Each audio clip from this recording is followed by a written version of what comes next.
Pues nada, que ya tenemos la confirmación. Pedro Sánchez también cobró. ¿Qué cobró? Los sobres de dinero B, los fajos, los rulos.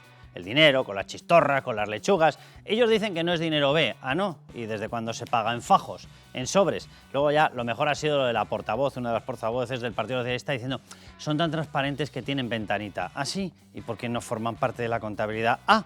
Que suele ser más transparente que ponerle una ventanita al sobre. Que yo esta historia de la ventanita... Bueno, de momento él ha confirmado que cobró. No nos ha dicho la cifra. No sabemos si 2.800, 2.900, 4.500, como los sobres que hemos visto. Que, por cierto, por ley antiblanqueo no se puede pagar eso. Así que si no se puede pagar, a partir de ese momento se convierten en dinero B. Bien. Pedro Sánchez lo decía de esta manera. Escuchen.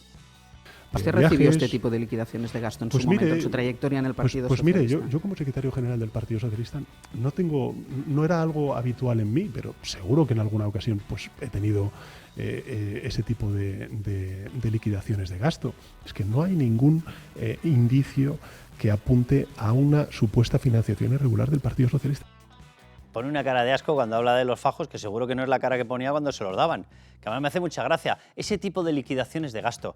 A que cuando te dieron el sobre no dijiste, hombre, gracias por la liquidación de gasto. ¿A que no? A que dijiste, hombre, gracias por el sobre, gracias por el fajo, gracias por el dinero, ¿verdad? O a lo mejor no dabas ni las gracias. Vamos a ver, esta historia de las liquidaciones de gasto, que por cierto, la periodista Ángel Barceló le pregunta igual, ¿pero cómo que liquidaciones de gasto? O sea, ¿pero quién entendería esto? Pregúntele lo que es. Usted se llevaba dinero en metálico, en fajos, en sobres, y así nos entendemos todos. Bueno, luego dice, cambia ya la carita de asco Pedro Sánchez y pasa a decir, se levanta solamente una muequilla aquí en un lateral y dice, no, pero no hay ningún indicio de financiación ilegal. Pero ¿cómo que no? Para empezar, lo que acabas de decir tú. O sea, esta historia de que se liquidaban gastos... para el carro. Vamos a ver. Liquidación de gastos significa que tú has cometido determinado gasto, has tenido que afrontar determinado gasto y te lo tiene que pagar el partido. ¿Saben cómo se hace esto? En la nómina del siguiente mes se mete y se acabó la historia. Es muy básico. Esto de los rulos de dinero es más viejo que el hilo negro. Tan viejo como cuando no había normativas antiblanqueo. Y desde que están las normativas antiblanqueo no se entregan esas cantidades. Prohibidas. Hasta el año 21, prohibido pagar más de 2.500 euros. Ley antiblanqueo española.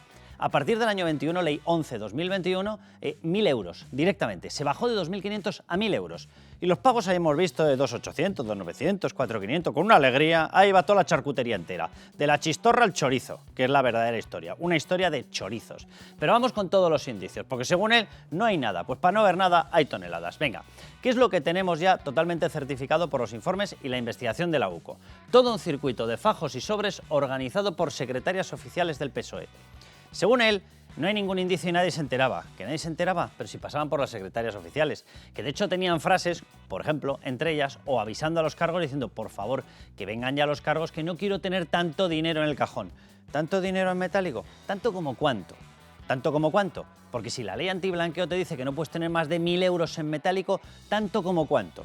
No sé, 10.000, 20.000, 40.000. ¿Y de dónde salía? A lo mejor de las bolsas que entraban en Ferraz, ya con dinero B. ¿Ya con dinero procedente del petróleo venezolano? Venga, sigamos. Un lenguaje entero diseñado para no ser cazados. O sea, si lo que estás haciendo es legal, no le llamas chistorra al billete de 500, le llamas 500 euros. No le llamas soles a otro billete, no le llamas lechugas, no le llamas folios a los fajos. No tienes todo un lenguaje de, por favor, que me lleven folios a mi despacho, que se me está acabando la impresora. ¿Perdón? Dirás, por favor, que me liquiden ya los gastos del último hotel. Sería lo normal, ¿verdad? Cuando tienes un lenguaje es porque ocultas el delito. Ocultan el delito, vamos a decirlo claramente. El respaldo que acaba de dar el propio Partido Socialista al pago de sobres y fajos diciendo que eran liquidaciones de gastos. Vamos a ver. Si de veras aquí no hubiese nada extraño, tú no te inventas no solamente un lenguaje, sino una disculpa. O sea, las liquidaciones de gasto pueden ser reales o irreales. Y cuando pagas 4.500 euros son irreales. ¿Quién se gasta en un mes 4.500 euros en gastos? ¿Quién? ¿Quién a quien no echen de una patada en el pandero inmediatamente, en una empresa o en cualquier sitio? En cualquier sitio, normalmente nada. Porque si eres en B, a lo mejor, es decir, algunos partidos, entonces sí que te lo van a aceptar. 4.500 euros en justificaciones de gasto, 2.900 euros en justificaciones de gastos, pero que iban en carroza dorada. Venga, sigamos.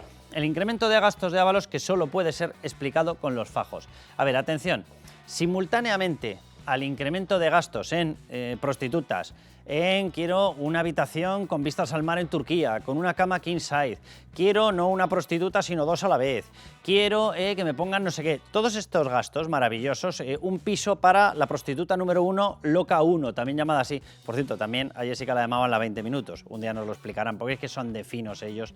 Venga, cuando se disparan todos esos gastos, justo cae el consumo de sus tarjetas de crédito. ¿Cómo puede ser? Pues solamente de una manera, hay un circuito B de dinero. ¿Y por qué no aparecía recogido en sus cuentas corrientes? Pues porque es B. Venga, sigamos. El dinero pagado desde el partido para los gastos de Ábalos en Teruel. Pero ¿cómo se va a justificar esto, por amor de Dios? Vamos a ver, había billetes cargados de chicas que fueron a Teruel justo en las fechas de la fiesta del Parador de Teruel y se cargaron el PSOE. A ver, ¿cómo lo justificaron?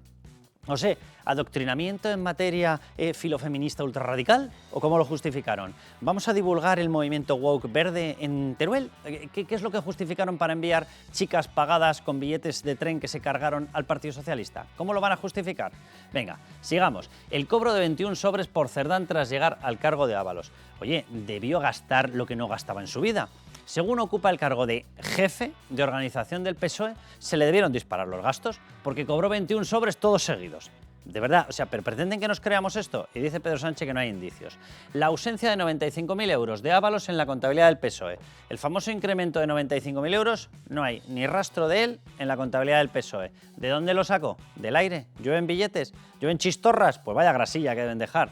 Venga, las pruebas sobre el ofrecimiento de 250 millones de dólares en petróleo con destino al PSOE y a la Internacional Socialista. ¿Y esto cómo lo explican? Porque hemos visto el sobre.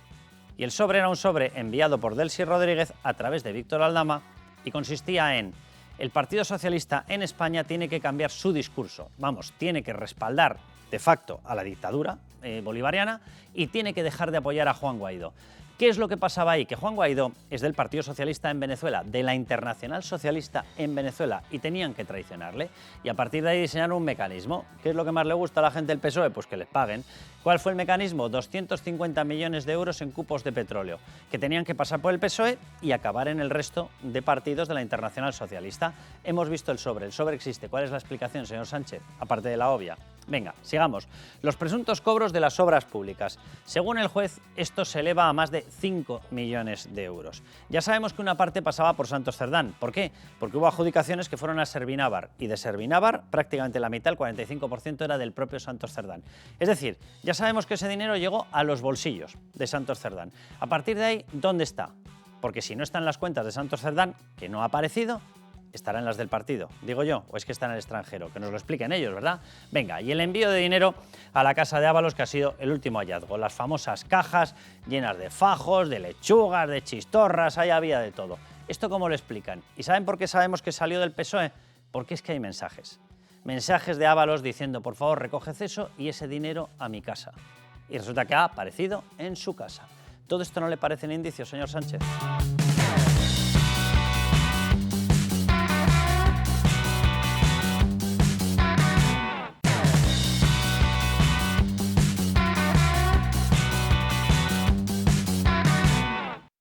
Yo creo que este es un gobierno, es uno de los gobiernos más decentes, más estables y más eficaces de Europa. Lo mejor es que la gente detrás asiente. Y dice, sí, sí. Y menos mal que no asentían con un fajo aquí de chistorras, porque si no ya nos hubiésemos muerto de la risa. Dios bendito. Bueno, vamos a hablar de que ha habido pues tiro a puerta, ha pegado justo ahí en el larguero, ha salido hacia afuera con Ábalos y no ha entrado en prisión. Luego con Koldo han tirado, ha dado poste, justo ha salido por el otro lado, tampoco han entrado. No han entrado básicamente porque la Fiscalía Anticorrupción no ha decidido pedirlo, ¿vale? ¿Hay argumentos a favor de que entraran en prisión preventiva? Todos. ¿Hay argumentos con los que se puede esgrimir que no tenían que entrar? Pues sí, también puedes hacerlo.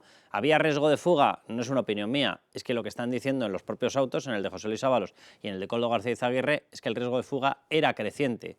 Pero acto seguido, en los dos además con una frase similar, incorpora y dice: pero todavía no con la intensidad como... Bueno, pues la intensidad la medirán ustedes. O sea, la cuestión es que no han entrado en prisión preventiva porque estos casos son unos casos con una presión política brutal, punto. Una persona normal habría estado, en el caso de Ábalos y en el caso de Koldo, hace lo que ustedes quieran imaginarse, desde el inicio, desde el arranque del caso. ¿Por qué? Porque era obvio que ahí tenían más riesgo de destrucción de pruebas, tenían más posibilidades de destrucción de pruebas. Bueno, han decidido que no entren. ¿Esto significa que no van a entrar o que no van a ser condenados en su momento y con una prisión definitiva? Pues leyendo los autos tiene toda la pinta de que todo lo contrario, de que están caminito del penal. Lo digo porque habla directamente de indicios de criminalidad robustos, de que crece la sensación de que evidentemente había obras públicas amañadas ligadas a una financiación ilegal, habla de las cadenas de dinero inexplicables, habla del crecimiento de poder adquisitivo de todos ellos justo en el momento en el que circulaban los fajos por el Partido Socialista, y todo eso lo dice un magistrado instructor del Supremo. Bueno, Raúl Vilas, bienvenido. Hola, Carlos. Carmelo Jordá. ¿Qué tal? Muy buenas. ¿Cómo os habéis quedado esta semana? Pues, porque es verdad que había una sensación de que entran y al final poste y fuera. Me quedo con la sensación de que igual estamos en ocasiones, y cuando digo estamos me refiero a todos, enfocando estas cosas de una forma un poco equivocada. En el sentido, me explico, de que parecía que lo importante esta semana era si entraban o no en la cárcel. Y en realidad eso no es lo importante. Es decir, o no es lo más importante, puede ser lo más llamativo. Está claro que desde el punto de vista periodístico iba a ser una noticia, pero el hecho es que la causa sigue y, como tú bien apuntabas, en cada nuevo auto, y ya no digamos los informes, pero en cada nuevo auto vemos les confirman todo. Se confirma todo y todo está cada vez más claro. Es decir, hay más evidencias y hay más referencias a elementos que son probatorios. Es decir, y yo eso creo que es lo verdaderamente importante. Al final, claro, el problema que tienen estas cosas, para analizarlo muchas veces, es que se mezcla tanto lo jurídico con lo político, que parece que es que la imagen que has dado era buenísima, es perfecta para lo que yo quiero decir. Parece que sea a ver si metemos gol o no. Y al final, en la política puede que haya mucho de eso, pero en la cosa jurídica evidentemente mucho menos. Y al final, la sensación que se te queda después de la semana es que la cosa no ha ido bien para los buenos, por así decirlo, pero en realidad es lo contrario, la cosa cada día está más clara. Raúl, la frase literal que básicamente se repite, aquí la estoy cogiendo del último auto, del de no vais a prisión preventiva, pero tened mucho cuidado porque esto se está endureciendo y cada vez hay más indicios de criminalidad en contra vuestra. En este caso es del auto sobre Koldo y dice literalmente: el conjunto de indicios de la posible comisión de graves delitos sancionados con penas privativas de libertad muy significativas se robustece. Frase literal, y esto lo está escribiendo un magistrado instructor del Supremo, no es uno del último juzgado de no sé dónde, no, sabe perfectamente lo que está diciendo. Bueno, yo creo que no ha cambiado nada sustancialmente en las últimas semanas para pensar que se iba a decretar el ingreso en prisión, porque sí, hay más pruebas, pero las pruebas ya eran abrumadoras en comparecencias anteriores. Y en cuanto al riesgo de fuga, el propio tribunal reconoce que es creciente, pero también existía antes. Pasa que aquí yo creo que influye más cuestiones de estrategia de la Fiscalía. Puede ser. El Supremo, y es muy habitual, no solo en este caso, en cuanto a la prisión preventiva, suele hacer lo que pida la Fiscalía. Recordemos cuando la Fiscalía informa a favor de la libertad de Aldama por colaborar con la justicia, prácticamente fue automático. Quiero decir que quien tendría que explicar por qué no han entrado en prisión preventiva esta semana Ábalos y Koldo es Luzón, que el peso de la decisión yo creo que recae más sobre él que sobre los magistrados. Si Luzón lo hubiese pedido, estoy seguro, además viendo el auto, en el que ya hay argumentos para decretar prisión preventiva, de que se hubiera hecho. Hay argumentos demoledores. Otro de los párrafos, se lo leo también, hablan de que queda constancia de la posible tenencia por parte del investigado, repito, en este caso es Koldo, pero prácticamente hay un párrafo similar en el tema de Ábalos, la tenencia por parte del investigado de importantes cantidades de dinero en metálico imposibles de justificar. Es decir, yo estoy contigo, Raúl. Vamos a ver, al final la Fiscalía Anticorrupción no está buscando que entren en prisión preventiva o no, está buscando certificar los delitos. Claro. Entonces, lo que está pensando es, ¿por qué dejé libre a Víctor de Aldama, de Soto del Real? Porque estaba dispuesto a colaborar. ¿Va a colaborar y aportar información Koldo García Aguirre? No. porque está totalmente integrado en la maquinaria de poder del Partido Y Socialista. una cosa, Ábalos, lo mismo. Y no se puede establecer una relación directa entre el ir a prisión preventiva o no y la probabilidad de ser condenado en el juicio posterior. No puede ser hay gente punitiva. que está en prisión preventiva y termina absuelta, y hay gente que sin estar en prisión preventiva tiene condenas muy graves por delitos muy graves. Efectivamente. Y yo veo muy claro también otro elemento, que es que efectivamente se está avanzando con mucha cautela, lo cual puede ser exasperante desde cierto punto de vista, puede ser injusto desde otro punto de vista, porque desde luego todas esas cautelas no se tienen con el público general. Has dicho antes que si la mayoría, o sea, el 99,9% Koldo y de Ábalos habrían estado en prisión preventiva desde el inicio si el caso no fuese el que es. Exacto. Cosa que yo también puedo entender, porque en un caso normal no tienes a Cándido Conde Pumpido intentándote zancadillear permanentemente diciendo no estás respetando el derecho a la defensa, no estás respetando el derecho a la defensa. Lo que iba a decir es eso, exactamente, que al final es cierto que resulta algo injusto, pero es cierto también que efectivamente es un caso al que se le van a buscar las vueltas y va a intentar anularse y va a intentar, digamos, acabar con esto de alguna forma abrupta 1000 veces más que en cualquier caso normal. Entonces también es comprensible esa cautela. Pero yo creo que lo más importante es lo que ha dicho Rola al final, que estés ahora en prisión preventiva o no, va a dar lo mismo de cara a que luego acabes teniendo una condena o no. Y otra cosa, al final, es decir, yo creo que es que las pruebas ya están ahí. Es decir, Tiene que haber más, ¿eh? No, pero, decir, o sea, las que hay son abrumadoras, pero si tuviéramos todas, vamos, sí. Esto es un escándalo pero sideral, porque el volumen de dinero, por ejemplo, está todavía sin determinar. O sea, sabemos que del petróleo hablaban de 1 millón de euros al mes, porque está grabado en el auto y en todas las actuaciones que se han realizado, diligencias del caso o de la pata de Santos Cerdán. Ahí aparece claramente conversaciones diciendo de 2 empresas que traen petróleo venezolano nos llevamos 1 millón al mes. 1 millón al mes, pero no sabemos cuándo comenzó y cuándo terminó. De las mascarillas sabemos que fueron 33 millones, solamente en el negocio de las mascarillas. Por la parte de las comisiones de obra pública, de las que están certificadas, según el propio magistrado, sabemos que serían 5 millones. Pero al descubrirle la participación de Santos Cerdán en Servinávar, que es una de las adjudicatarias de las obras, ya sabemos que rebasaría esos 5 millones, ya sería 5,1 millones. Y faltan infinidad de obras. Es decir, cuidado, porque saber el volumen total, por la parte de la trama de hidrocarburos, el fraude en el IVA es de 182 millones, ergo tuvieron que traer más de 1.000 millones en facturación. Y otra cosa que hay que aclarar para cerrarlo de la prisión preventiva: el hecho de que estén o no en prisión preventiva no implica que vayan a estar más o menos tiempo en la cárcel, No. porque una vez que son condenados la prisión preventiva se descuenta de la condena. Totalmente. Entonces ellos van a cumplir lo que les corresponde. Vamos a escuchar solamente que lo que sí que me parece extraño y un poco, no sé, muy bien cómo verlo, es el término este del riesgo creciente de fuga.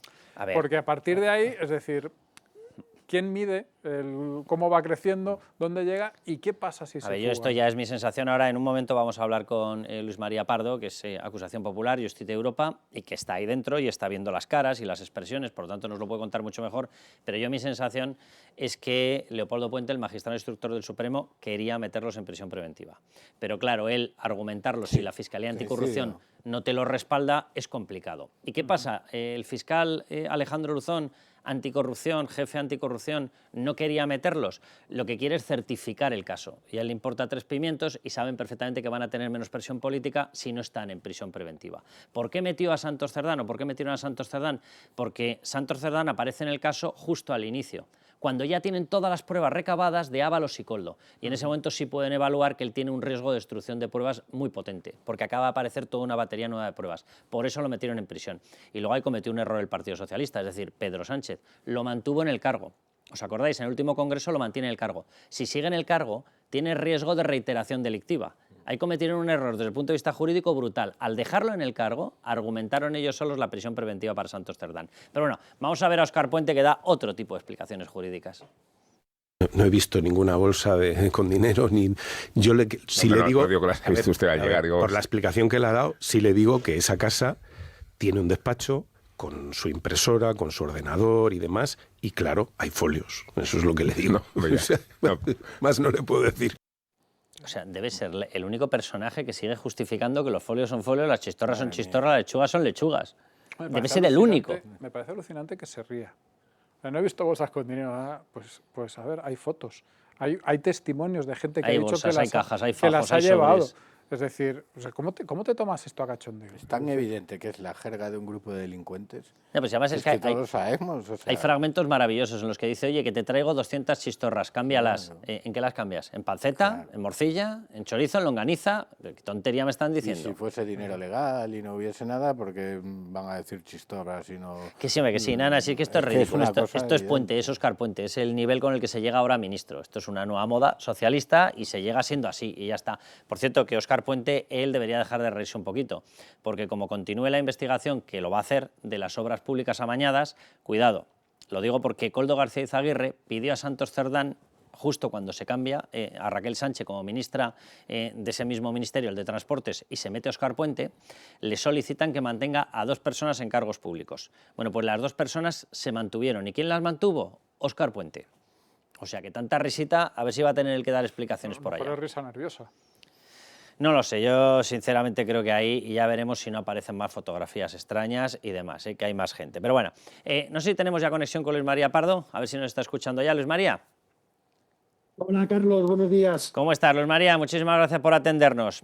Oye, ya con los 2 autos ya perfectamente estudiados, Ábalos, Koldo, etcétera, estábamos comentando que teníamos la sensación de que efectivamente si hubiese querido, el juez Leopoldo Puente, el juez instructor, los hubiese podido meter en prisión preventiva, pero que le ha faltado el empujón de la Fiscalía Anticorrupción. Y hablábamos de que la Fiscalía Anticorrupción, no sé si opinas lo mismo, Luis María, posiblemente está mucho más preocupada en obtener información que en que estos señores duerman una noche u otra en prisión preventiva. Sí, comparto plenamente vuestro análisis y creo que si la Fiscalía Anticorrupción hubiera solicitado prisión provisional, entiendo que debería haber sido acordada por el juez. Al no hacerlo, pues han decidido dejarlos en libertad, no sin apercibir en el auto de José Luis Ábalos de ese estupor del magistrado respecto a la condición de diputado y en el de actualmente en el de Koldo, ¿no? Ese apercibimiento de que se pudiera modificar ingresar en prisión por el devenir de los acontecimientos que puedan ir sucediendo, nuevos informes en nuevas investigaciones. Por tanto, pues un sentimiento diría que agridulce, pero bueno, en fin, así es la justicia. Luis María, desde el punto de vista del fondo del asunto, es decir, de conseguir probar que estas personas estaban metidas en una cadena de dinero, en comisiones ilegales, en negocios de petróleo, de obras públicas, que parte de ese dinero acabó en el Partido Socialista, que había financiación ilegal. Desde ese punto de vista, desde el del fondo, que es lo que va a acabar fundamentando y justificando las condenas de verdad, las condenas definitivas, ¿crees que se ha avanzado con estos autos? Sí, creo que se ha avanzado más que nada porque yo tengo la sensación de que en el procedimiento que se ha separado en la pieza del Tribunal Supremo podemos estar hasta a las puertas de un procedimiento abreviado, de dictar auto de procedimiento abreviado en los próximos días, te diría, porque de ahí que el magistrado Puente haya querido dividir la pieza de Santos Cerdán y la de José Luis Ábalos, por decirlo así, la de las licitaciones y la de las mascarillas. Y creo que podríamos estar muy avanzados en ese nuevo auto que se puede dictar en los próximos días por el procedimiento abreviado, porque ya tiene la patrimonial de Ábalos, tiene toda la documental respecto del tema de las mascarillas, tiene las declaraciones hechas a los investigados. Por tanto, las diligencias esenciales de investigación para obtener los indicios racionales, a mi juicio, ya los tiene. Bueno, de hecho, estaba buscando, aquí está el párrafo justo en el auto de Koldo, donde directamente menciona ya el juicio oral. Que esto yo sobreentiendo claro, que a menos que sea ya el escrito precisamente de solicitud ya del procedimiento abreviado y del procesamiento por juicio oral, no debería aparecer, ¿no? Y ese justo en el momento en el que dice claro, que hay indicios robustos de la posible comisión de graves delitos sancionados con penas privativas de libertad, dice que eso se robustece y además dice, se robustece, y dice, conforme también se aproxima la fecha de celebración del juicio oral. Es decir, está anticipando ya que están a 2 minutos al banquillo. Claro, están básicamente a dictar auto de procedimiento abreviado, que es la segunda fase del procedimiento penal o el procedimiento de investigación que se lleva a cabo. El tercero ya es el juicio oral. Por tanto, yo creo que es que nos encontramos en esa fase. Por eso yo anticipo de que estamos a días, por no decir, yo creo que algunas semanas, en el que se dicte ese auto de procedimiento abreviado que llevará a Koldo, a Aldama y a José Luis Ábalos seguramente al banquillo de los acusados. Luis María, te hago una pregunta. ¿Se supone que si esto ya se va acelerando, se puede acelerar una potencial imputación del Partido Socialista por financiación ilegal?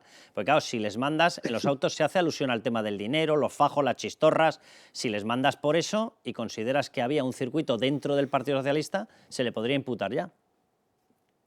Debería imputársele ya. Ese sería el gran interrogante y el por qué no se ha realizado hasta ahora. Porque claro, teniendo la patrimonial de José Luis Ábalos y teniendo todos estos datos robustos, lo que queda de encajar en este puzzle es el papel del Partido Socialista. Entonces, ¿qué va a hacer el magistrado Puente respecto de esto, no? ¿Va a continuar? ¿Va a elaborar la Unidad Central Operativa otro informe? El otro día salía el presidente Sánchez diciendo que es que no había ningún indicio respecto del partido. Hombre, presidente, es que lo que se está investigando es a una persona, que es José Luis Ábalos. Y de ahí se ha derivado el conocimiento que se ha tenido por parte de lo que hacía el Partido Socialista. Es decir, no se ha llevado a cabo una investigación por parte de la Guardia Civil respecto de una financiación irregular del partido, sino que a través de José Luis Ábalos se ha descubierto unas irregularidades que existían, pues cuanto menos irregularidades, veremos si reproche penal por parte de la financiación del Partido Socialista. María, ahora entonces, cabe a ver qué va a hacer Puente. Claro, ¿tampoco sería descartable entonces, por ejemplo, una diligencia de entrada en Ferraz? Es que claro, el interrogante sería, Carlos, ¿qué papel va a jugar a partir de ahora en el procedimiento penal el Partido Socialista? No puede ser acusación popular porque no es perjudicado, pero puede ser una persona que se le pueda imputar como persona jurídica. Claro, que para eso se necesite la entrada de registro del Partido Socialista, yo considero que si se le imputa, sí, pero la duda que tenemos todos, yo creo, y la que albergamos es hasta dónde va a querer llegar el Tribunal Supremo, porque los indicios con el informe de la UCO, a mi juicio, existen. Otra cosa es que no tengan la robustez, racionalidad suficientes y bastantes respecto de la figura de los imputados que ya tenemos, ¿no? Ábalos, Koldo y Aldama. Pero respecto del Partido Socialista, entiendo de que si el informe de la UCO ha demostrado que puede haber algún tipo de indicio, se necesita investigar también esa línea. Luis María, un abrazo muy fuerte y muchísimas gracias. Un saludo a vosotros, como siempre. Pues yo coincido con Luis María. Yo tengo la sensación de que el juez en estos momentos puede hacer lo que quiera. O sea, lo podía haber hecho ya, podía haberlos mandado a prisión preventiva, argumentando con los mismos argumentos que aparecen en los autos, haber dicho, mire, como el riesgo de fuga es creciente, ustedes se quedan en prisión preventiva. Y ya está. Podía haber hecho eso. ¿Podría imputar en estos momentos al Partido Socialista por financiación ilegal? Perfectamente. ¿Podría ordenar un registro? Perfectamente. Tiene incluso identificadas a determinadas personas, a las secretarias, a no sé qué, sabe los despachos por los que pasaba, tiene las indicaciones de Carmen Pano, de en qué planta entregó el dinero, tiene la descripción de Carmen Pano, es decir, perfectamente podría ordenar una entrada de la UCO en Ferraz. Perfectamente. Ya no es solo aplicar la lógica que todos conocemos de si hay una trama de cobro de comisiones que la lidera el secretario de organización de un partido, que se cobra lógicamente en negro, pues sería la primera vez que una estructura de esas características no incluye también la financiación ilegal, pero es que además están las declaraciones de Carmen Pano, las fotografías de cantidades ingentes de dinero en metálico en la sede del Partido Socialista. El sobre de los cupos de petróleo de Aldama. Pero si eso no es un indicio, que baje Dios y lo vea. Evidentemente hay indicios para imputar al PSOE por financiación ilegal. Koldo García Izaguirre, esto sí que puede ser un indicio. Mientras sigan diciendo estas tonterías, son indicios seguro. Cuando usted dice que a esos agentes tan excepcionales les hacía llegar 5 chistorras, ¿me está diciendo que les hacía llegar 5 embutidos? Sí, señora, sí, lo siento.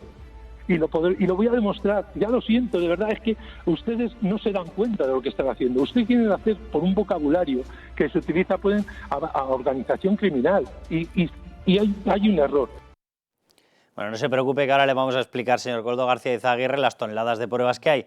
¿Que son lo de las chistorras? Pues obvio. Vamos a ver, que hablaban de 2.000 chistorras. Yo el caso es que le miraba ahí con la mochilica esa con la que se ha ido a sede judicial y, hombre, ahí te cabrá, no sé, un neceser, un abrigo, pero 2.000 chistorras complicado, ¿eh? Y según él se paseaba con 2.000 chistorras, porque una de las entregas era de 2.000 chistorras. Luego decía que además cogía una chistorra que son 40 centímetros y 40 centímetros y que la partía en 500 trozos. vamos, que hacía una especie, no sé qué es eso, no sé cómo llamarle, un tiradito de chistorra, no sé cómo llamarle. Chistorra juliana. Sí, sí, sopa de picadillo debía ser aquello. Bueno, vamos a repasar los indicios. A mí me hace mucha gracia esta discusión porque hay mucha gente, sobre todo en las tertulias, que dicen, son indicios, no son pruebas. Léanse algo de derecho penal, anda. Los indicios se denominan pruebas indiciarias. ¿Por qué? Porque son pruebas. Bien, cerrado el tema. Caso Koldo, mascarillas. Venga, vamos con lo que hay ahí. Muy resumido, porque es que hay por todas partes. Pero los contratos de mascarillas estuvieron comandados por Ábalos. Esto le señala a él directamente. Pero cuidado, cuando todo lo supervisaba Sánchez. Hay que recordar que estos contratos de mascarillas fueron adoptados en el momento en el que se decreta el estado de alarma por el COVID. ¿Qué ocurrió en el estado de alarma? Que todos los poderes del Estado hicieron así y se concentraron en Pedro Sánchez. ¿Es factible o es posible o podemos llegar a pensar que se tomara una decisión de que estuviera la trama vendiendo esto prácticamente en exclusiva sin que se enterase Pedro Sánchez? Es impensable, es impensable. Venga. 2. Los contratos se cerraron, atención a esto, en 5 comunidades autónomas socialistas, 3 ministerios socialistas al menos, o sea, esto es lo probado, y empresas públicas bajo control socialista. Hombre, es llamativo que toda la estructura de circulación, toda fuera socialista. ¿Tampoco se enteró Pedro Sánchez? Hombre, es complicado, ¿verdad? Bien, y a efectos de Ábalos, si lo comandaba él comandaba una estructura de control muy superior a la suya, porque en teoría simplemente era un ministro. Entonces, ¿cómo se ramificó? O tenías un poder vicario de alguien por encima o complicado. Venga. Y Ábalos recibía dinero en sobres del PSOE sin que las cuentas oficiales del partido estén reflejando los pagos, al menos, y por lo que tenemos cotejado, de 95.000 euros. ¿Por qué meto esa explicación? Por una cosa muy sencilla. ¿Qué es lo que salió de esas ventas de mascarillas? Salieron los contratos, salieron las mascarillas y salieron comisiones presuntamente ilegales. ¿Qué es lo que está defendiendo e intentando demostrar la UCO? Que parte de ese dinero, las comisiones ilegales, entró en el Partido Socialista. ¿Esto está avalado por los hechos? Totalmente. En los años del COVID, 20 y 21, pero sobre todo el 20, no es cierto que Ábalos recibiera más dinero, lo empieza a recibir a partir del 22. Y eso significa que ese dinero durante los años 20 y 21 tuvo que estar en algún lugar. No tenemos rastro en el exterior, puede estar una parte en el exterior, puede estarlo, pero tendría todo el sentido que hubiese entrado primero en el Partido Socialista, que lo iba administrando, porque era financiación ilegal, por la vía de los sobres. Vamos con el segundo. Caso Koldo, obras públicas amañadas. Atención, Santos Cerdán, que entra en escena, comandaba la trama de obras presuntamente amañadas. Aparece perfectamente definido en los informes de la UCO y en las conversaciones capturadas. Cerdán, Koldo y Ábalos figuran en charlas sobre el reparto de dinero de las obras, cuidado, del petróleo, y hablan también del PSOE. Y aquí conectan las 3 facetas. Obras públicas amañadas, hablan de ellas. Petróleo, hablan de ellas hasta el punto de que cuantifican lo que les está entrando. Repito, 1 millón de euros al mes. Y hablan del Partido Socialista. ¿Por qué? Porque hablan de, hay empresas que están depositando dinero y no pasa por el partido. Lo dicen literalmente, a espaldas del partido. Ergo, tenía que haber dinero que estaba de frente al partido. Vamos, que entraba en el Partido Socialista. Venga, siguiente punto. Cerdán hablaba del reparto de las obras con Koldo y Ábalos en estos términos.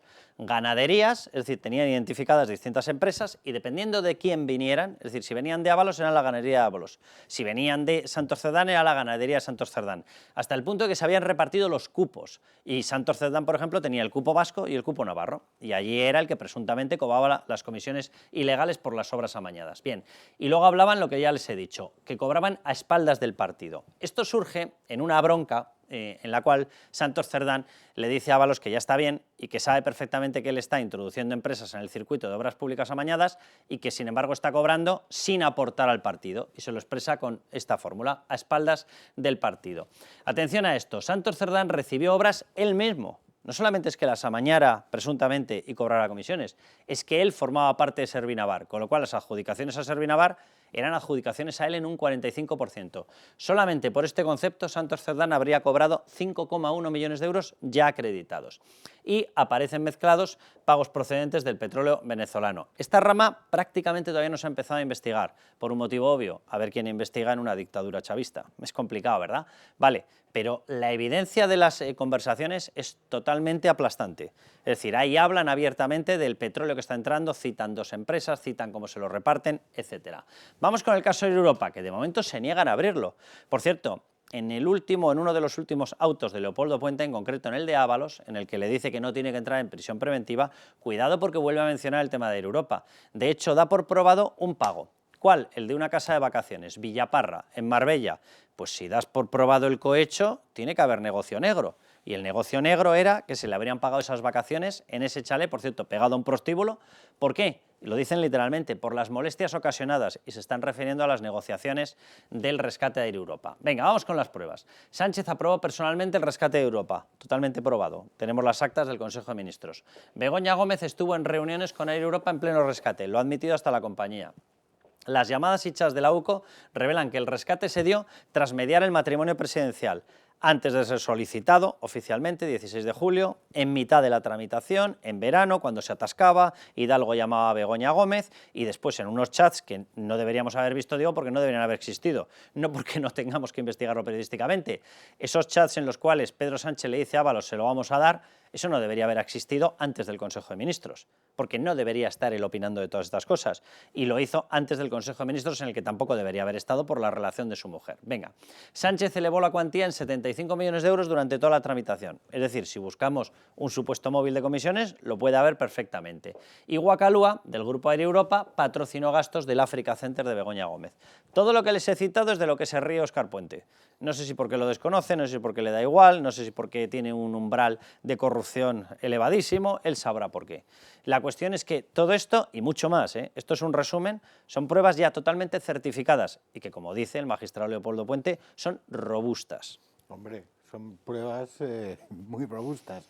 Pero respecto a eso que dices del cómo se intenta confundir diferenciando indicios de pruebas, es que en fase de instrucción lo habitual es hablar de indicios, pruebas indiciarias como tú comentabas, porque es en el juicio oral donde se presentan y practican las pruebas y es el tribunal el que condena o absuelve el que las valora, pero un juez instructor no condena, procesa, y para procesar se basa en pruebas indiciarias. Pero son pruebas, esto no son pruebas. Que se denominan así simplemente porque se considera que en el juicio oral es donde y así se determina en terminología penal, se practica la prueba. Evidentemente. Por eso no se le llama prueba del todo hasta que no es juicio oral, pero no porque sean hechos distintos, son los mismos hechos.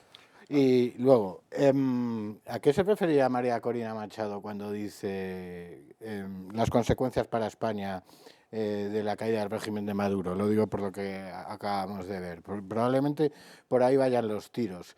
Y respecto a Air Europa, es que ya no son solo especulaciones de qué casualidad que Begoña Gómez justo ese día estuviese con Hidalgo o con Aldama y demás. Es que es el Supremo ya el que da por bueno o certifica que al menos una de las tres propiedades de las casas se le entregó a Ábalos a cambio del rescate. No son indicios que lo está en el Supremo. Esta semana había... Dice una, pero se puede también interpretar que son las tres. Esta semana había run con este tema, porque claro, cuando la gente lo ha visto escrito en el Tribunal Supremo han dicho, pues si asumes Tribunal Supremo que hay un pago, entonces tiene que haber un delito. Si se paga a cambio de un rescate, si el rescate es completamente normal, está justificado en una compañía, se ha hecho en toda Europa y bla, bla, bla, bla, bla, bla, ¿por qué le tienes que pagar un chale a un ministro? Una casa.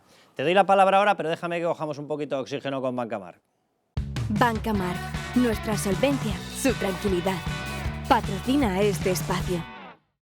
Bueno, pues vamos a coger un poquito de oxígeno con Bancamar, la banca más solvente de toda España, porque el compromiso de esta entidad financiera, de una entidad financiera con sus clientes, es y tiene que ser sin duda algo que aporte confianza a la hora de invertir. Bueno, una de las señas de identidad de Bancamar es precisamente la coinversión. David Espeja, responsable de comunicación externa de Bancamar, para que quede claro, ¿qué es exactamente la coinversión?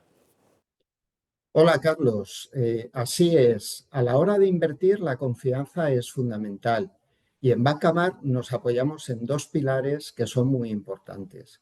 Por un lado está la solidez como banco más solvente de España y en segundo lugar el asesoramiento experto y personalizado. Y respecto a tu pregunta de qué es exactamente la coinversión, pues bien, la coinversión es el ADN de Bancamar. Una propuesta de valor única en el mercado. Mediante la coinversión, invitamos a nuestros clientes a participar en los mismos vehículos de inversión en los que invierten los accionistas del banco. Es decir, nuestros clientes pasan a ser nuestros socios. Vamos con ellos de la mano de principio a fin de la inversión. Y eso representa el mayor compromiso y alineación de intereses que podemos tener con ellos. David, ¿y cómo pueden acceder los clientes a esta coinversión?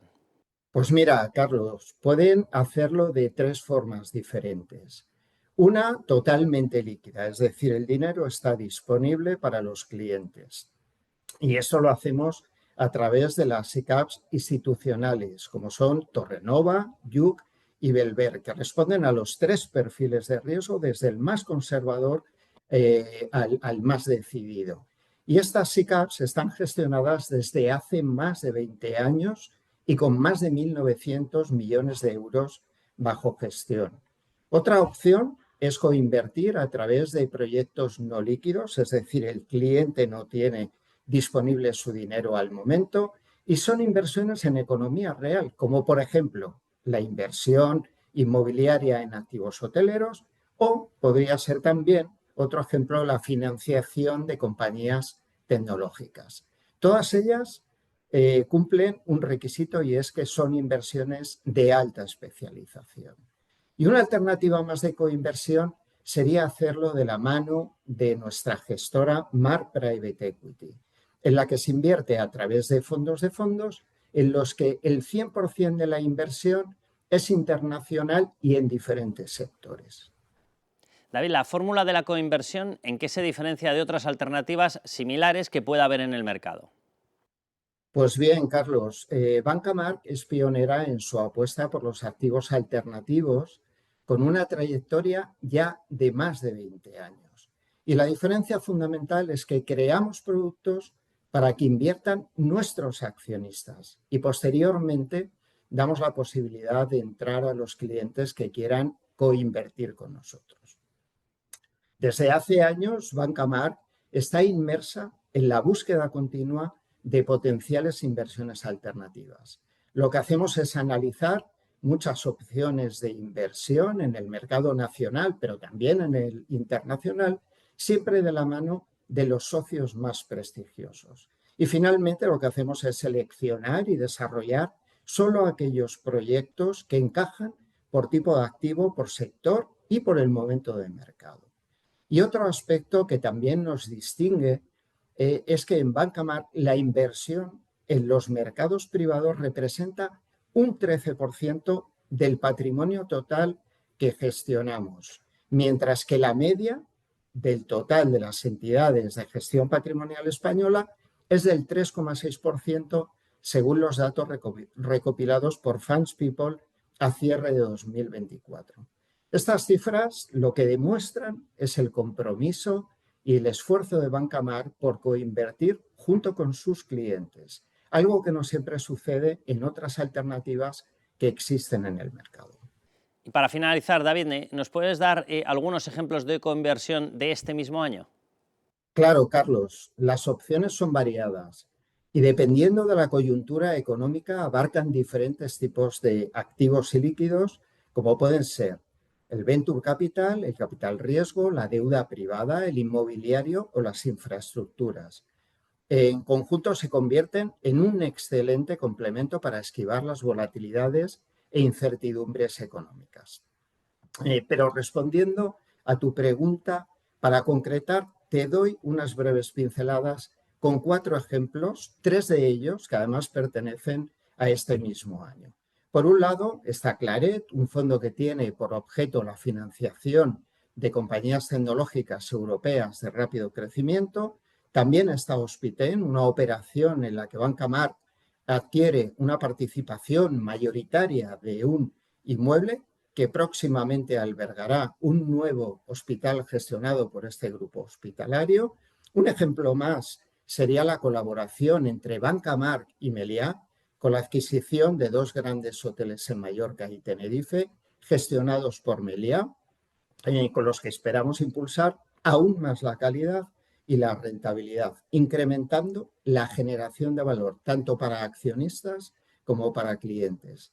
Y por último, me gustaría destacar la inversión en Verisure, una compañía en la que Banca Mark invirtió en 2008 junto con sus clientes 100 millones de euros en el marco de un proyecto de coinversión que esta semana ha marcado un hito importante con la OPV de la compañía en la Bolsa de Estocolmo.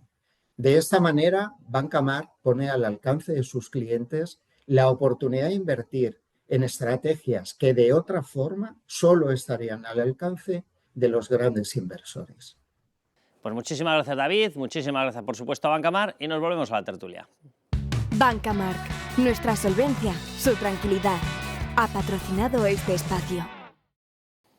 Bueno, y aparte que se pueden quedar con la mejor cartera de inversión, que es la de Bancamar, miren, es que además pueden conseguir hasta un ordenador con Z+.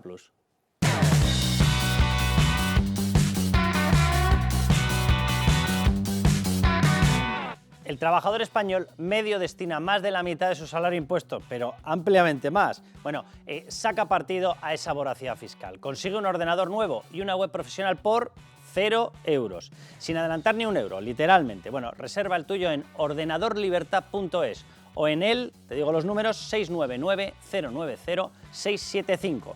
Ahí directamente, muy fácil, porque no es gratis, lo hemos pagado con nuestros impuestos. Ordenadorlibertad.es o llamando o mandando un mensaje al 699-090-675.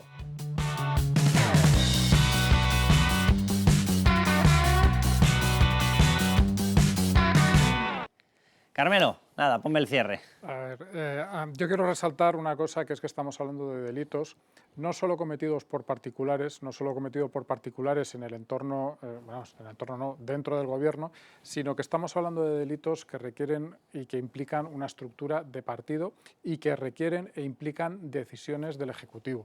Es decir, no es una cosa, y todas estas cosas que ya se consideran, como bien comentabais, pruebas, no hablan solo de que había unos chorizos que estaban a su aire por ahí aprovechándose, no, hablan de una estructura, ya se habló en su día de organización criminal, de una estructura que, utilizando decisiones del gobierno y utilizando recursos del partido y dentro de lo que es la maquinaria del partido, se ha montado toda una serie de robos y toda una serie de cosas para conseguir dinero. Si juntamos esto con que efectivamente luego hay concesiones, si juntamos esto con que efectivamente luego hay bolsas de billetes por dentro de Ferraz, es que, a ver, el que no quiera verlo, pues eso, pues puede ser un Óscar Puente de la vida, pero las cosas yo creo que no pueden estar más claras, ya no desde el punto de vista político, como hemos dicho muchas veces, que eso está claro desde hace mucho tiempo, sino creo que es evidente que están cada día más claras y están ya muy claras desde el punto de vista judicial. Has hablado de estructura criminal, ¿verdad? Sí. Vale, pues lo mismo que ocurre con Hacienda y con la Seguridad Social. Vamos a hablar con Bea García del sablazo criminal a los autónomos.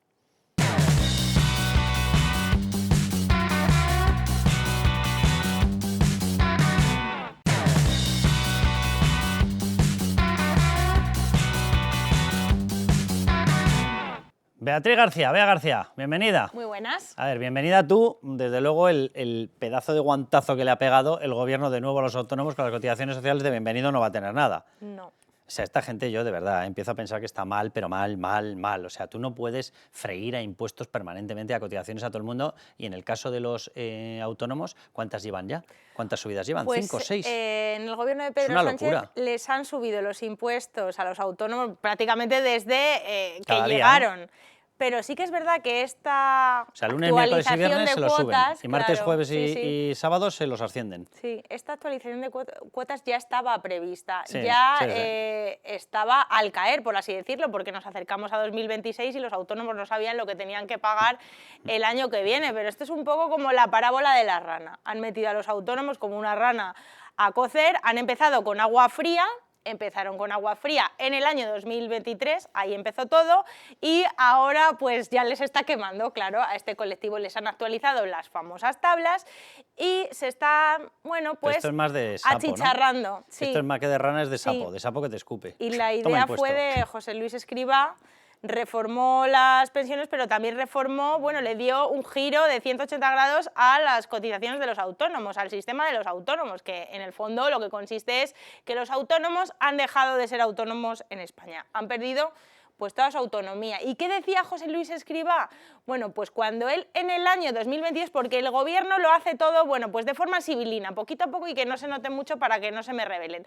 Bueno, pues Escrivá decía que es que esto era una necesidad que estaba pidiendo todo el colectivo de los autónomos. O sea, los autónomos te piden pagar que más, ¿no? pagar más dinero. Por favor, saquéame, claro. por favor, saquéame otra vez. Claro, el truco estaba en que el gobierno le bajaba un poquito la cuota a los autónomos que menos ganaban de, bueno, pues a los de 1.700 euros se los subía y al resto o se lo dejaba igual, todo esto año 2022, o se lo bajaba un poquito. Escribá que decía, bueno, pues lo que comentamos, que era una necesidad imperiosa.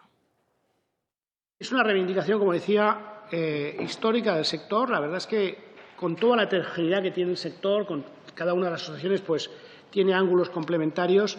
Detrás de esto también hay una mejora y modernización de la Administración, el que la Agencia Tributaria y la Seguridad Social trabajan de una forma conjunta, que cruzan toda su información, que las bases de cotización de uno y otro son absolutamente consistentes y las mismas. Bien, vamos a explicarlo con la misma mímica. Miren, por aquí vienen los impuestos y por aquí las cotizaciones sociales. Y en medio están los autónomos. Mira, mira, mira, mira cómo los aplasto. Yo, de verdad, vamos a ver. La deuda de la Seguridad Social, después del paso de este señor, y con la que está ahora ya ni les cuento con el Massaid, ha pasado de 38.000 millones de deuda a 126.000 millones de deuda. Pero es maravilloso, ¿eh? Miren, miren cómo se juntan las manos, todo maravilloso. Mira, qué bien. Es que es de locos. Hacienda y Seguridad Social cruzan datos. Autónomos, estáis de enhorabuena que os tienen fiscalizados. ¿Qué ha cambiado aquí? Bueno, pues lo fundamental, giro de 180 grados al sistema de los autónomos. Antes un autónomo decidía por qué base quería cotizar, independientemente de sus ingresos. Más del 80% decidía cotizar por la base mínima. ¿Por qué? Porque esa supuesta protección del Estado, esos supuestos derechos a los autónomos, bueno, pues le entraban por aquí y le salían por aquí. Preferían pagar menos impuestos y no acogerse, no tener más paro, no tener, bueno, pues todas esas prestaciones que el gobierno presume de darles y que ahora se lo tiene que dar por la fuerza, porque como el autónomo no quería al Estado y no quería su paraguas, pues ha decidido Escribá forzarles. Pero vamos a ver, por definir lo que es un autónomo, una persona que trabaja hasta dormido, ¿vale? Ya está. Entonces, a partir de ahí, ¿qué quieren? Trabajar. ¿Quieren una prebenda? ¿Quieren una baja por algo? No, querían trabajar. Y por eso, efectivamente, porque sabían que no iban a poder sacarle fruto a determinadas prestaciones, dicen, no, pues por lo menos déjenos en paz y cotizamos por la mínima. Bien, el autónomo, que lo de las vacaciones, pues no sabe muy bien ni cuándo llegan y sabe perfectamente cuándo se acaban, que fue antes de cogerlas, pues lógicamente lo que quería es que por lo menos, ya que se va a molestar mucho más y no va a tener esa cobertura, poder pagar menos. ¿Pagaba algo menos? Pagaba algo menos, pero es que no utilizaba prácticamente el sistema de cobertura, el sistema de prestaciones no lo utilizaba. ¿Ahora qué han hecho? Le van a cobrar mucho más. ¿Pero qué es lo que pasa? Que para conseguir llegar a fin de mes tampoco va a poder utilizar esas prestaciones. Es decir, en cuanto pueda levantarse de la cama, aunque sea con un poco de fiebre, seguirá trabajando. Entonces no va a poder tirar como tiran o tiramos los asalariados en determinadas ocasiones de un sistema de cobertura. Con lo cual van a tener que pagar algo que no van a usar. Pero es que, y fíjate qué perverso es el asunto que un autónomo, que es que la base de su trabajo es decidir sus horarios, los clientes, si trabaja en vacaciones, si se coge un día libre o no. O sea, eso es un autónomo, que él tenga autonomía para decidir de la forma en la que se ganan sus ingresos. Pues el Estado le dice que no, el gobierno le dice que no. Tú te vas a convertir en un asalariado. Yo te voy a decir las horas que tienes que trabajar. Pero sin la seguridad de un asalariado. Efectivamente. O sea, es tener lo malo y no lo bueno.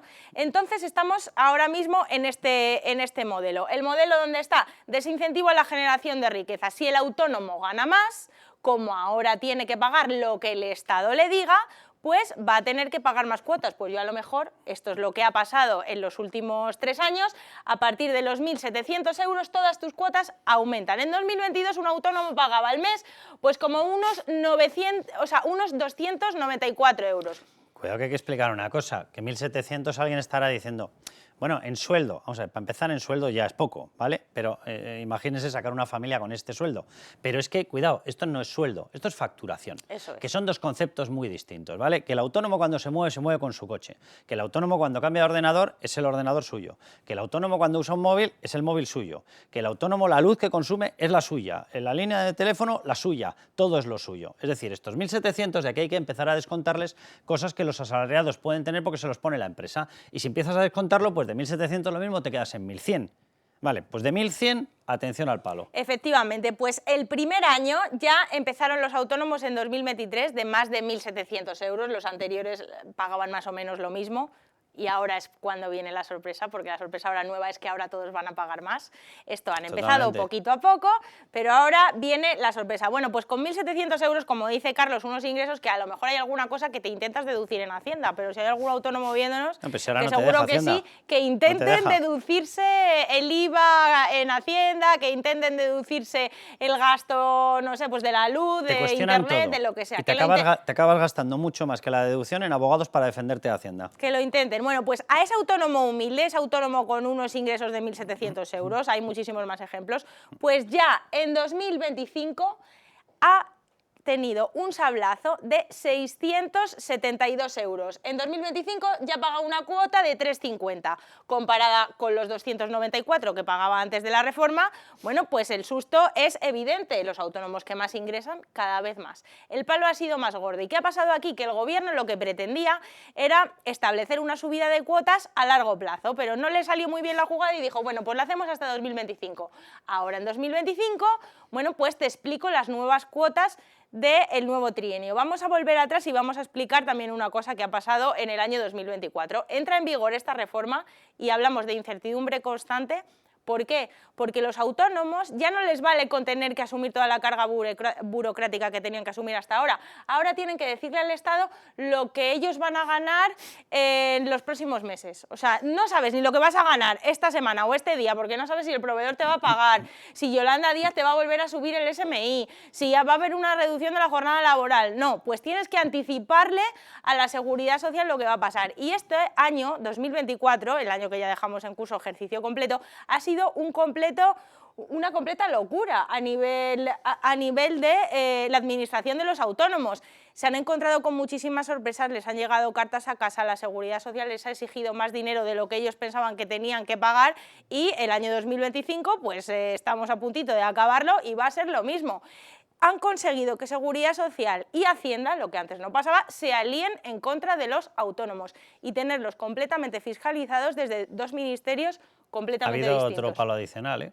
O sea, si por lo que fuera resulta que habías pagado de más y te lo tenían que devolver, esa devolución se te ha considerado como ingreso y Hacienda te ha reclamado por los ingresos, que ni tan siquiera sabías que lo habías recibido porque no puedes estar pendiente del banco todo el puñetero día. Efectivamente. Pues sobre eso también ha habido inspecciones, o sea, vamos, que se irá por ellos, vamos a dejarnos de historias. Y todos los autónomos, para asumir este nuevo cambio, bueno, pues quien no tenía gestor lo ha tenido que contratar o quien tenía un paquete básico con el gestor ha tenido que aumentar el coste porque hay muchísimas más obligaciones burocráticas que antes no existían por este gobierno. Y llegamos ahora a la polémica. Nueva tarifa, nuevo plan. Se reúne el gobierno con las asociaciones de autónomos, les pone una tabla encima de la mesa donde hay una sorpresa, que es que ni siquiera ya los autónomos que van a pagar menos se les reduce la cuota. No, no, todos los autónomos, vemos aquí el tramo de ganar 670 euros. O sea, que estamos hablando de 670 euros de ingresos de rendimientos reales, podemos decir.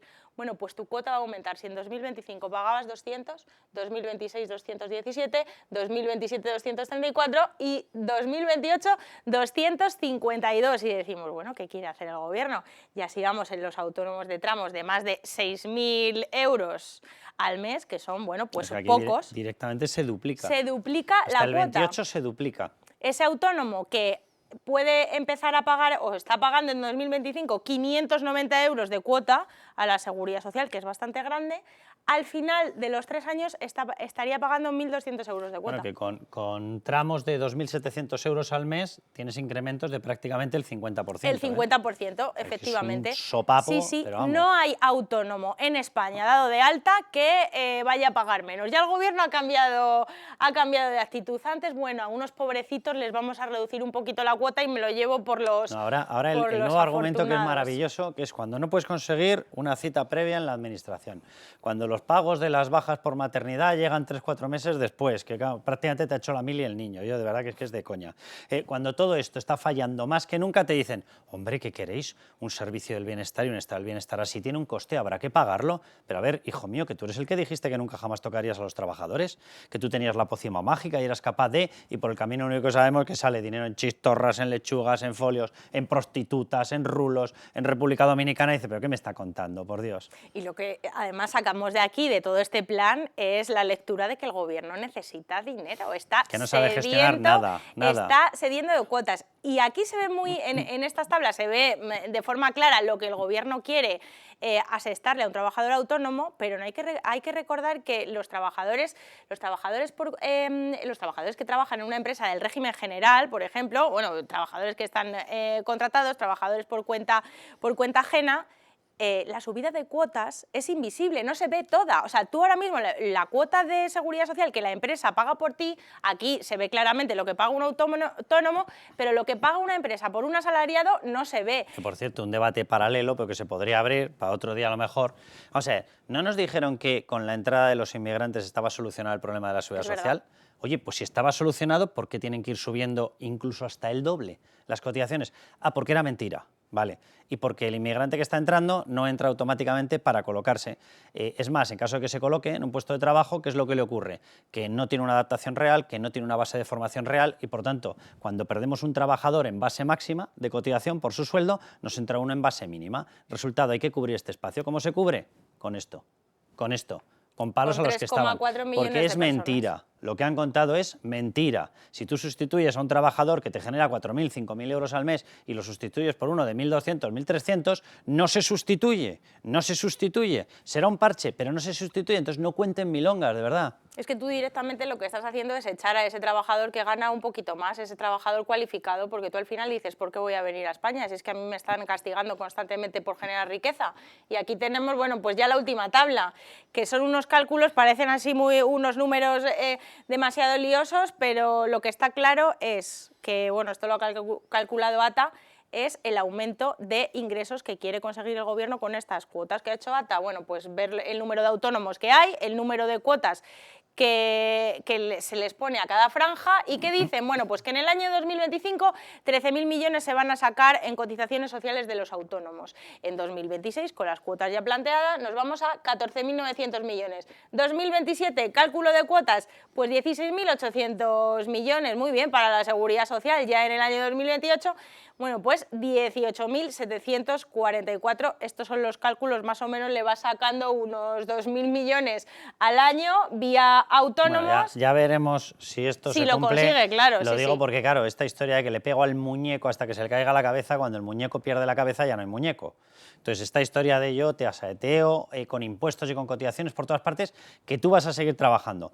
Pues a lo mejor muchos lo que deciden es, por poner un ejemplo, tienes 2 rentas en una casa, ¿vale? Y como había 2 personas y tenías hijos y había 2 personas trabajando y estaban fuera de casa, pues habías cogido una empleada doméstica, ¿vale? ¿Qué va a ocurrir? Y en muchas ocasiones que van a decir, mira, se acabó la historia, lo siento mucho. Por supuesto. Para lo que saco, que es nada, me ahorro este sueldo y me voy hacia abajo. Resultado, la suma total, has perdido un puesto de trabajo. Entonces ya veremos esta historia de que salen las cuentas. Que esto de bombardear a la gallina de los huevos de oro, pues hay un momento en el que la gallina muere. Y ya ni huevos ni historias. Pues sí, bueno, la única esperanza, por así decirlo, es que el gobierno al final, la tabla está encima de la mesa, no es definitiva, quizá tanto revuelo, no sé, no tiene ningún tipo de apoyo el PSOE y el Massainz para llevar a cabo este sablazo, a lo mejor lo dulcifican un poquito, pero seguramente, o sea, lo que está claro es que esto se ha hecho con la intención de recaudar más, que van a ser los autónomos los que ganen un poquito de dinero, los más perjudicados, los pobres, los que no tienen ni capacidad de facturar al mes, bueno, pues la cuota ni se la perdonan. En lo que llevamos de mandato de Pedro Sánchez, impuestos más cotizaciones sociales han subido en torno a 160.000 millones de euros. Lo que estaban viendo era una subida de otros 5.700. Si ya han conseguido colar los 160.000, van a tener problema en colar los 5.700 adicionales. No. Lo que dice Bea, a lo mejor en vez de 5.700 son 4.500. Pero vamos, que nos van a dar por todas partes. Pues sí. Hala, despedimos, que ya les hemos dado las buenas noticias. Disgustado. Pues a levantar España.